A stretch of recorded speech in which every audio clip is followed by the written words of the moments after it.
அனைவருக்கும் வணக்கம். நான் உங்கள் சகோதரி முனைவர் திலகவதி.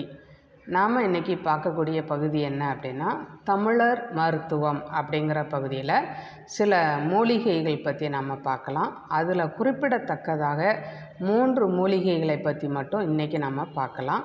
அதில் முதலாவது புதினா இலை. இந்த புதினா இலையில் மருத்துவ குணங்கள் அதிகமாக இருக்குது. இந்த இலையினுடைய பயன்பாட்டால் நமக்கு ஆஸ்துமா, உள்நாக்கு வளர்தல், மூட்டு வலி, இந்த நோய்களையெல்லாம் இந்த இலைகள் குணப்படுத்த வல்லதாக இருக்குது. அதுபோல் உடல் சூட்டை தணிக்கிறதுக்கு இந்த இலைகள் உதவுது. புதினா உடலுக்கு வெப்பத்தையும் தரக்கூடியதாக அமைஞ்சிருக்கு. அதனால் மூல நோய் உள்ள நபர்கள் இந்த கீரையை பயன்படுத்துகிறத தவிர்க்கணும். இந்த புதினா இலைகளை நீர் விடாமல் அரைச்சி வெளி உபயோகமாக நாம் பற்று போடலாம். பற்றுங்கிறது நம்ம பேச்சு வழக்கில் பத்து போடுதல்னு சொல்லுவோம்ல, அது எதுக்காக அப்படின்னு கேட்டிங்கன்னா, தசை வலி, நரம்பு வலி, தலைவலி, கீழ்வாத வலி, இதனுடைய வேதனையெல்லாம் குறைக்கணும் அப்படின்னா அந்த வலி உள்ள இடங்களில் இந்த இலைகளை அரைச்ச அந்த பற்று போட்டோன்னா நமக்கு அந்த வேதனைகள் குறையும்.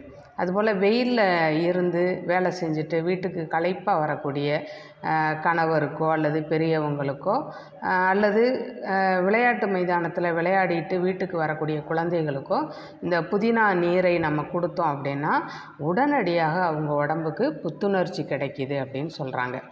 அடுத்து நம்ம பார்க்கக்கூடிய மூலிகை மல்லி இலை. இதை மல்லி தலைன்னு சொல்லுவாங்க, மல்லி செடின்னு சொல்லுவாங்க, கொத்தமல்லின்னு சொல்லுவாங்க.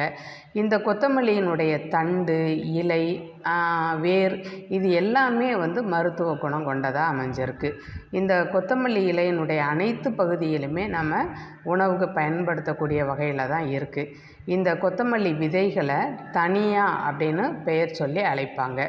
இந்த இலைகளில் வைட்டமின் சி, இ, ஏ இது போல் சத்துக்களெல்லாம் அதில் நிறைஞ்சிருக்கு.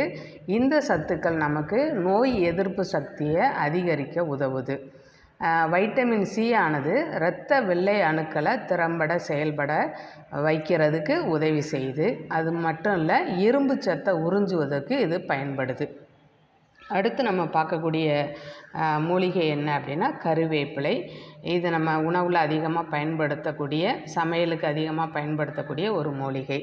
கருவேப்பிலை இலைகள் செரிமான நொதிகளை தூண்டி அஜீரணத்தை குறைச்சி இரைப்பை மற்றும் குடலினுடைய ஆரோக்கியத்தை அதிகரிக்குது. இதனால் நமக்கு செரிமானத்துக்கு உதவி செய்யக்கூடிய ஒரு பொருளாக இந்த கருவேப்பிலை அமைஞ்சிருக்கு.